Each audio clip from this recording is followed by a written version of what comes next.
Welcome to ETV prime. కల్తీ నెయ్యి వ్యవహారం మీద అసెంబ్లీ సాక్షిగా మళ్ళీ చంద్రబాబు నాయుడు గారు అడ్డగోలుగా అబద్ధాలు ఆడేశారు అనేటువంటిది స్పష్టంగా తెలిసిపోతుంది. ఆయన ఏది కూడా ఆధారాలు లేకుండా కేవలం ఒక పవర్ పాయింట్ ప్రజెంటేషన్ అయితే ఇచ్చారు, కానీ దాంట్లో వాళ్ళు క్రియేట్ చేసుకున్నవి చాలా కన్వీనియంట్గా అబద్ధాలు ఆడేశారు అనేటువంటిది ఒరిజినల్గా డాక్యుమెంట్స్ చూస్తే అర్థమయ్యేటువంటి పరిస్థితి. ఇక పవన్ కళ్యాణ్ గారు, deputy chief minister Pawan Kalyan గారు అయితే చాలా ఇది టోన్ డౌన్ చేసి మాట్లాడారు. ఆయన ఎక్కడ తన మీదకి ఇది చుట్టుకుంటుందో అన్నట్టుగా ఒకంత డిఫెన్స్లో మాట్లాడినట్టే అర్థమైపోతుంది క్లియర్గా. ఆయన ఏంటంటే జగన్మోహన్ రెడ్డి గారు ప్రత్యక్షంగా దీంతో సంబంధం ఉంది అని చెప్పేసి నేను ఎక్కడా చెప్పలేదు, మేము ఎక్కడ గవర్నమెంట్ని అటాక్ చేయలేదు, కేవలం ఆ వ్యవస్థలో జరుగుతున్న లోపాలను మాత్రమే, ఆ దోషుల్ని శిక్షించాలని మాత్రమే మేము అన్నాము అనేటువంటిది ఆయన ఒకంత గిల్టీ కాన్షియస్తో చెప్పినట్టుగానే ఆయన ధోరణి అర్థమవుతుంది. ఎక్కడా కూడా ఈ సభ సాక్షిగా చెప్తున్నాను, ఇది ప్రజలకు కూడా తెలియాలి, ఎక్కడా కూడా గత ప్రభుత్వం తాలూకు హెడ్ చేసిన వ్యక్తి చేశారని ఎక్కడ కూడా నేను ప్రత్యేకించి మాట్లాడాను. నేనేం చెప్తాను, టీటీడీ పాలక మండలి బాధ్యత ఇది. ఆ ప్రభుత్వం స్థాపించినప్పుడు వాళ్ళ నియమించిన పాలక మండలి వాళ్ళు చేసిన తప్పులకి సింపుల్ ఏం చేయాలి అధ్యక్ష, ఒక ఇంటర్వ్యూలో కూడా నన్ను అడిగితే నేనేం చెప్పానంటే, you mean to say you going to blame the person who headed the last government అంటే my intention is not that. My intention is always to say that who did this, who are the perpetrators. A perpetrators is more or less they are the TTD board. Let them be accountable for that.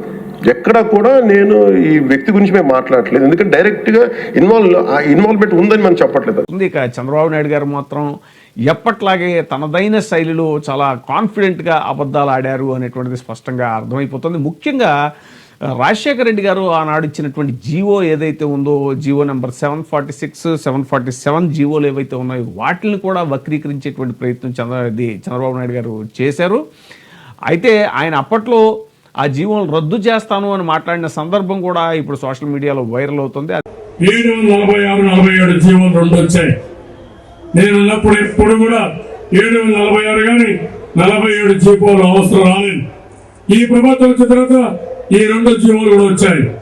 Telugu Desam party దీనికి వ్యతిరేకంగా ఉంటాం, రేపు అధికారంకి వస్తానే ఈ రెండు జీవోలు కూడా తీసేస్తామని చెప్పి కూడా నేను మీ అందరికీ హామీ ఇస్తున్నాను. ఇప్పుడు ఆ పార్టీ మాట్లాడుతున్నారు, వాళ్ళు రివైజ్ చేసి దివ్యక్షేత్రం చేస్తే నేను అపోజ్ చేశానంట. ఆ జీవోలో ఉన్నది ఇప్పుడు ఏదైతే ఈ వీడియో సోషల్ మీడియాలో వైరల్ అవుతుందో దీన్ని డిఫెండ్ చేసుకోవడానికి ఆయన పచ్చి అబద్ధాలు ఎలా ఆడేశారంటే, ఆ జీవోలో 2 కొండలు అని మాత్రమే జీవో ఇచ్చారు, దాన్ని నేను రద్దు చేస్తాను అన్నట్టుగా ఆయన చెప్పడం అనేటువంటిది ఒక్కసారిగా అందరినీ ఆశ్చర్యానికి, ఒక రకమైన విభ్రాంతికి కూడా గురి చేసిందని చెప్పాలి. ఇప్పుడు దాని మీదే సోషల్ మీడియాలో మళ్ళీ వైరల్ అవుతుంది. ఎందుకనంటే ఆ జీవోలో చాలా స్పష్టంగా అది 7 కొండలకి సంబంధించినటువంటి తిరుమల క్షేత్రం అనేటువంటిది 7 కొండలకి సంబంధించినటువంటి పరిధి, ఆయన పరిధిని కూడా నిర్ణయించారు. దాంట్లో 7 కొండలు, తిరుమల 7 కొండలు ఆయన యొక్క జీవో నెంబర్ 746, ఇది 2007 జూన్ 2వ తారీఖున ఇచ్చినటువంటి జీవో. ఈ జీవో ప్రకారం తిరుమల పరిసర ప్రాంతాలు 332 చదరపు కిలోమీటర్ ప్రాంతంలోని 7 కొండలు, అవి ఏంటంటే శేషాద్రి, నారాయణాద్రి, నీలాద్రి, గరుడాద్రి, అంజనాద్రి, వెంకటాద్రి, వృషభాద్రి, ఇవన్నీ కూడా శ్రీవారికి చెందిన పవిత్ర ప్రాంతాలే అని ప్రభుత్వం ముద్రతో తొలిసారి ప్రకటించింది వైఎస్ఆర్ గారే అనేటువంటిది ఈ సందర్భంగా మళ్ళీ ఒకసారి తెర మీదకి వచ్చింది.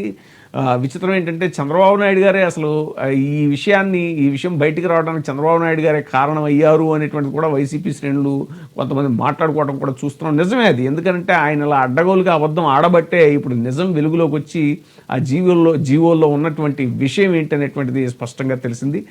సో మరోసారి ఆయన అబద్ధం బద్దలైంది అనేటువంటిది స్పష్టంగా తెలుస్తోంది. ఇక పదే పదే ఆయన అసలు ఎంత దారుణంగా అంటే వైవి సుబ్బారెడ్డి గారి దంపతుల గురించి అనేక సార్లు మనం చర్చించుకోవడం జరిగింది. వాళ్ళు అసలు ఎంత నిష్ఠాగరిష్ఠులు, అసలు పూజల పట్ల కానీ హైందవ ధర్మం పట్ల కానీ వాళ్ళకున్న భక్తి ప్రపత్తులు ఇవన్నీ కూడా మనం చాలాసార్లు చర్చించుకోవడం జరిగింది.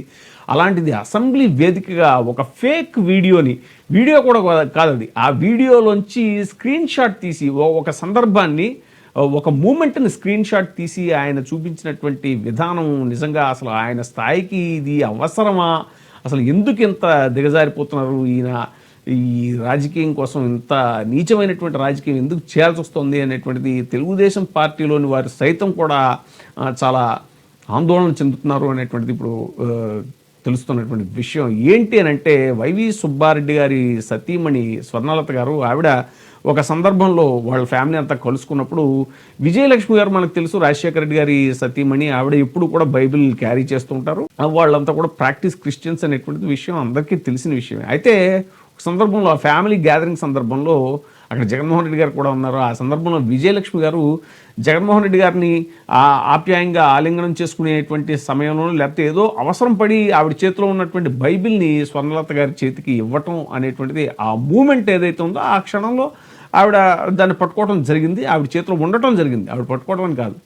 టక్కనే ఆవిడకి ఏదో అవసరమై విజయలక్ష్మి గారికి ఆ సందర్భంగా ఇస్తే దాన్ని, ఆ మూమెంట్ని క్యాప్చర్ చేసి దాన్ని ఫ్రీజ్ చేసి స్క్రీన్ షాట్ చేసి ఒక ముఖ్యమంత్రి స్థాయిలో ఉన్నటువంటి వ్యక్తి దాన్ని అసెంబ్లీలో అంత పచ్చిగా ప్రదర్శించి దాని మీద అబద్ధాలు ఆడటం అనేటువంటిది, దాన్ని వక్రీకరించడం అనేటువంటిది, ఇది నిజంగా చాలా దారుణమైనటువంటి విషయం అనేటువంటిది అందరూ ఈ సందర్భంగా మాట్లాడుకుంటున్నటువంటి విషయం. ఇక ఏకసభ్య కమిటీ అన్నారు, దాని గురించి అది సుబ్రహ్మణ్య స్వామి గారు ఆయన అనేక సందర్భాల్లో టీటీడీ ప్రతిష్ట దెబ్బతింటోంది దీనివల్ల అనేటువంటిది ఆయన ఆ సందర్భంగా వేస్తే, ఆ ఏకసభ్య కమిటీ కూడా అది సుప్రీంకోర్టు ఓకే కొనసాగించుకోవచ్చు అని చెప్పినంత మాత్రాన దాన్ని ఏదో తమ విజయం కింద భావించి వాళ్ళు దాన్ని చాలా గొప్పగా పెద్ద ఎదురు దెబ్బ, జగన్కి వైసీపీకి పెద్ద ఎదురు దెబ్బ అని చెప్పుకోవడం, దాని మీద విజయబాబు గారు చాలా డీటెయిల్గా వీడియో కూడా చేయడం జరిగింది.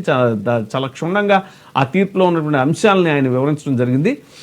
సో ఆ విధంగా ఏంటంటే ఏకసభ్య కమిటీ ఉండటం కూడా మంచిది. ఎందుకనంటే ఇప్పుడు ప్రభుత్వం ఏర్పాటు చేసినటువంటి సిట్టు వక్ర మార్గంలో వెళ్లకుండా వాళ్ళకు వాళ్లే అడ్డుకట్ట వేసుకున్నట్టుగా ఇప్పుడు సుప్రీంకోర్టు ముందు కేవలం ఇది అడ్మినిస్ట్రేటివ్ అంశాలకు మాత్రమే పరిమితమై ఉంటుంది అనేటువంటిది వాళ్ళు సుప్రీంకోర్టులోనే ఒప్పుకోవటం వల్ల ఇప్పుడు ఆ విధంగా వాళ్ళకి వాళ్లే నియంత్రించుకున్నట్టు అయింది. లేదంటే అడ్డగోలుగా అక్రమ కేసులు పెట్టి ఎవరిని పడితే వాళ్ళని వైసీపీ నాయకులను అరెస్ట్ చేసేటువంటి ఉద్దేశంతో ఏకసభ్య కమిటీ వేశారు అనేటువంటిది అందరికీ తెలిసిన విషయమే.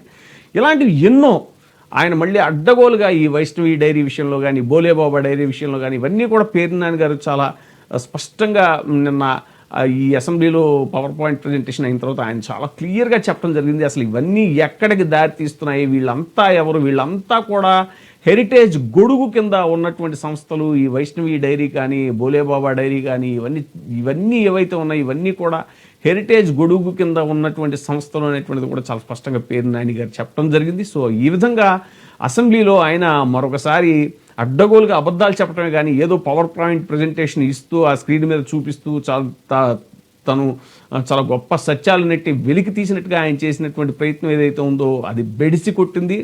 మరోసారి ఆయన అబద్ధాల గోడ, నాణ్యత లేని ఆయన అబద్ధాల గోడ అడ్డంగా కూలిపోయింది అనేటువంటిది మాత్రం ఈ సందర్భంగా జరుగుతున్నటువంటి చర్చ.